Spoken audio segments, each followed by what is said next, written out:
Raja Saab Baahubali cinema release అయిన తర్వాత ప్రభాస్ గారి కెరియర్ లో లీస్ట్ హైప్ ఉన్న సినిమా ఇది. లిటరల్ గా చెప్పాలంటే ప్రభాస్ గారి ఫ్యాన్స్ కి కూడా ఈ సినిమా మీద హోప్స్ అయితే లేవు. ఎందుకంటే దానికి రెండు కారణాలు అయితే ఉన్నాయి. ఒకటి ఈ సినిమా డైరెక్టర్ అయితే, రెండోది ఈ సినిమా జానర్ అనమాట. ఈ సినిమా జానర్ ఏంటి? Horror comedy. హర్రర్ కామెడీలో ఇప్పటి వరకు చాలా అంటే చాలా సినిమాలు అయితే వచ్చాయి. దానికి తోడు మారుతి గారి కెరియర్ లోని బిగ్గెస్ట్ హిట్ అయిన సినిమా ప్రేమ కథా చిత్రం. అది కూడా ఒక హర్రర్ కామెడీ సినిమా. కాబట్టి హర్రర్ కామెడీ అంటే కొత్తగా ఏముంటది, ఆ కంటెంట్ లో కొత్తగా ఆడియన్స్ కి ఎగ్జైట్ చేసే ఎలిమెంట్ ఏముంటది అని ఈ సినిమాని అయితే చాలా మంది అయితే లైట్ తీసుకున్నారు. ఇంకా ఇప్పటి వరకు ఈ సినిమా నుండి రిలీజ్ అయిన కంటెంట్ ఏదైతే ఉందో అదైతే చాలా అంటే చాలా ఆర్డినరీగా అయితే కనపడుతుంది. ఒక పాన్ ఇండియాకి రావాల్సిన అప్పీల్ అయితే ఇప్పటి వరకు రిలీజ్ అయిన ఒక్క పోస్టర్ లో కూడా కనపడలేదు.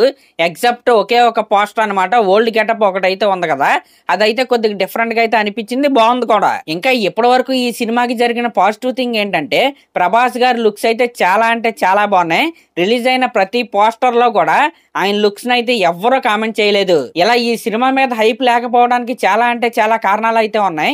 ఇంకొక ఇంపార్టెంట్ రీజన్ ఏంటంటే ఈ సినిమా పోస్ట్ పోన్ అవటం. April 10th ఈ సినిమాని రిలీజ్ చేస్తామని అయితే అప్పట్లో అయితే అనౌన్స్ చేశారు. కానీ ఏప్రిల్ నుంచి ఎక్కడికి వెళ్ళిందో కూడా ఈ సినిమా అయితే తెలియదు. అయితే రీసెంట్ గా అక్టోబర్ లో ఈ సినిమా రిలీజ్ అయిద్దని న్యూస్ అయితే వినపడుతుంది. ఎందుకంటే ఈ సినిమా షూటింగ్ అయితే ఇంకా పూర్తి అవ్వలేదు. టాకీ పార్ట్ అయితే పూర్తి అయిపోయింది కానీ సాంగ్స్ అయితే ఇంకా చేయాల్సింది అయితే ఉంది. ఏకంగా ఏప్రిల్ నుంచి అక్టోబర్ అంటే 6 months అనమాట. 1 or 2 months అంటే పర్లేదు కానీ ఏకంగా 6 months పోస్ట్ పోన్ అవటం, అందులోను ప్రభాస్ గారి మిగతా సినిమాలన్నీ షూటింగ్ అయితే రెడీగా ఉన్నాయి. అవన్నీ చాలా అంటే చాలా ఎక్స్పెక్టేషన్స్ ఉన్న ప్రాజెక్టులు. కాబట్టి ఆ సినిమాల మధ్య ఈ రాజాసాబ్ సినిమా అనేది చాలా చిన్నగా అయితే కనబడుతుంది. కాబట్టి వీళ్ళు ఖచ్చితంగా అటెన్షన్ అయితే డ్రా చేసుకోవాలి ఆడియన్స్ నుంచి. ఇంకా ఈ సినిమా గురించి ఇప్పటికే వినపడుతున్న న్యూస్ ప్రకారం ఈ సినిమా లెంత్ టాకీ పార్ట్ అయితే పూర్తి అయ్యేసరికి 3.5 hours అయితే వచ్చిందంట. అంటే సాంగ్స్ లేకుండా ఓన్లీ టాకీ పార్ట్ 3.5 hours అయితే వచ్చిందంట.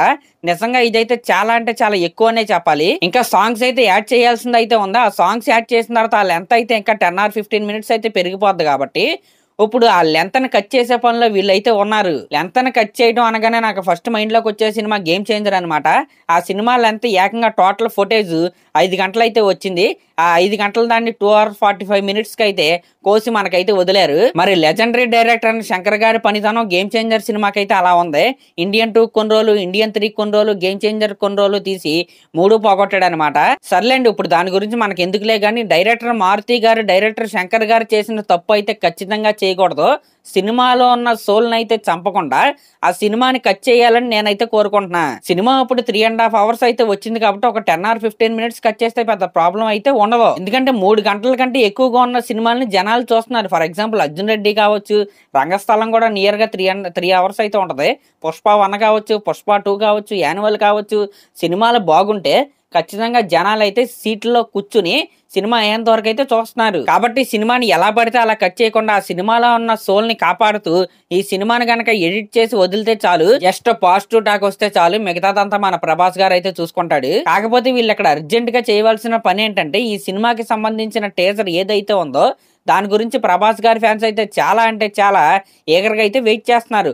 ఖచ్చితంగా ఈ సమ్మర్ అంటే మే లోపు ఈ టీజర్ కనుక వదిలితే అక్టోబర్లో సినిమా వస్తుంది. కాబట్టి ఖచ్చితంగా మొమెంటం అనేది ఇప్పటి నుంచే కొద్దిగా అందుకునే అవకాశం అయితే ఉంటది. పైగా మారుతి గారు చెప్తుంది ఏంటంటే ఈ సినిమాలో ఇప్పటి వరకు ఎవరు చెప్పని పాయింట్ అయితే ఆయన అయితే ఈ హర్రర్ కామెడీ ద్వారా అయితే చెప్పబోతున్నాడని ఆయన అయితే చెప్తున్నాడు. కాబట్టి ఈ సినిమాను అప్పుడే తక్కువ అంచనా వేయకూడదు. కానీ కాకపోతే వీళ్ళు కూడా కొద్దిగా ప్రోయాక్టివ్ గా ఉంటూ ఫ్యాన్స్ నే గానీ ఆడియన్స్ నే గానీ ఎగ్జైట్ చేయవలసిందిగా నేనైతే కోరుకుంటున్నా. సరే, మరి క్లాస్ లో దీనిపై మీరేమనుకుంటున్నారో కామెంట్ చేయండి. అలాగే నా ఛానల్ కనుక మీరు ఫస్ట్ టైం చూస్తున్నట్టయితే సబ్స్క్రైబ్ చేసుకోండి. Thank you.